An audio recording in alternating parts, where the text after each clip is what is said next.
All right, here we are announcing a new tasting, and this time it's a big one. It's going to be awesome. So Glendronach, one of our favourite distilleries, and we're so excited, brother, to do a Glendronach Exactly, tasting. batch 18 of Glendronach.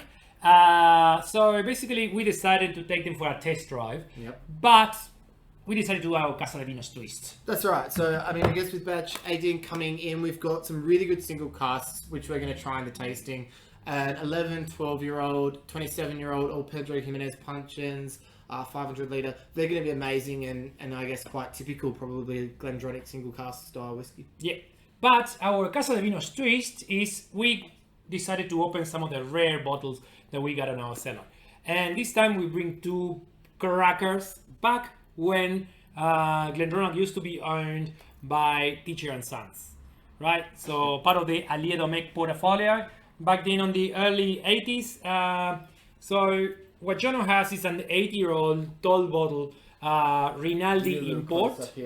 Yeah. So 8-year-old, and I guess these ones now, I guess, is an Italian import. As these ones sort of start to, you know, get a little bit more harder to get, and Glendronach becomes even more of a powerhouse. These are whiskies that you don't come across every day, so we're so excited to open these for the tastings. Yeah. And Jose, you've got a 12-year-old dumpy there as well. While you open that one, Yeah. All right, let's crack this one out. Yeah, let's see what. All right. Go for it. Every time I do this, I get nervous, but I'm so excited. Here we go. Oh yeah, you hear that crack?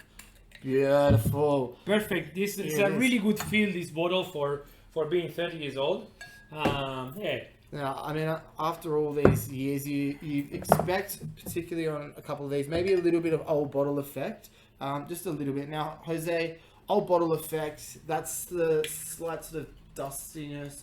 Old book you sometimes get on the nose straight away, which we might get because we just opened this, but that usually dissipates. Oh, this is beautiful. Still really floral. Oh, yes. Okay. A little bit of color in here, quite darker than your normal Glendronach from this time. Oh, fantastic. Quite a bit of dust. Quite a bit of dust, that sort of old bottle effect.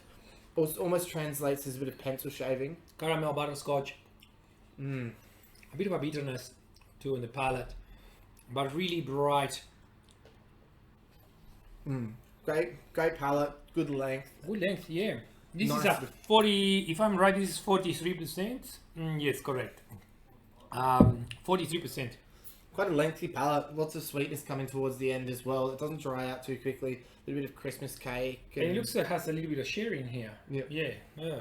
Yes, these Glendronachs from the 1980s don't normally characterize themselves for having a lot of sherry. So, yeah, this is a good one. This is interesting. This is really great. And one that particularly after a little bit more time in the glass and as it's decanted and sent out for the tasting, this is going to be a really exceptional one to try. And I think this has the potential to stand up to these big modern day drams as well. And the second bottle we got here to open is this Glendronach 12-year-old Dumpy. This is an Australian import. It's not the Italian import. We don't know the ABV. We think it's around the 43% because there's been several different batches of this. But yeah, let's crack this one open. Let's do it. Let's get stuck into it.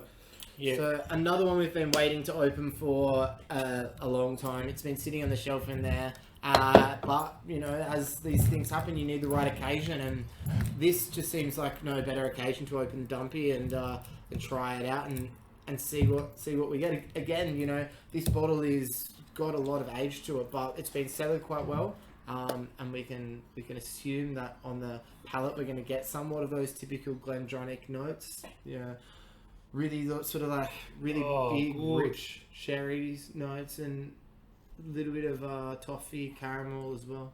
Perfect. There we go. Perfect opening. Yeah. Fantastic cork. Oh yes. I don't know what we'd do if you opened it and the cork just stayed in there. The YouTube video would be a little bit extra. Taking a cork out of the Glendronach bottle is going to be the name. There we go. Magnificent. All right. Straight away, it's a little bit more restrained. A more floral. Yeah. No sherry. It's just more floral and a little bit more oak. A woodiness to it that I don't think is the old bottle effect. I think this probably has a really nice bit of sort of. Not so musty like the other one. No, it's not. Exactly. It's, Bright and a bit more alcohol punch, I think, on this one. yeah. Gates Werther's Originals on the nose. Or big. I'm surprised if this is 43%. Maybe it's higher than that. That's why I might explain not having ABV on the label. We know this is an Australian import because of the source where we found where we got this bottle. It's very difficult to find these Australian bottles, right? There's not really a lot of old bottles in Australia circling around, you know. Yeah, the nose on this is restrained, but in a good way. A little bit of time in the glass, this is going to benefit from. I definitely get a little bit of caramel, Werther's Original. But then the palate on this is large, and it's quite spicy as well. Like there's a lot there behind it, and I mean, going back to this 8 as well, and comparing these to the 3 modern bottlings, still an old batting at 27 years old. But this is going to be a cracking tasting. So we'll put the tasting link down below the video. If you're watching on the newsletter, then we'll pop it down below. If you're watching on YouTube, we'll put the link there as well, or on our Facebook, we'll pop it in too. So thanks for tuning in. And this is going to be a popular tasting, so don't take too long. Limited tickets. We've only got 1 bottle of each. So get onto it and get involved. We'd love to have you in on the tasting. Cheers. Cheers. Boop.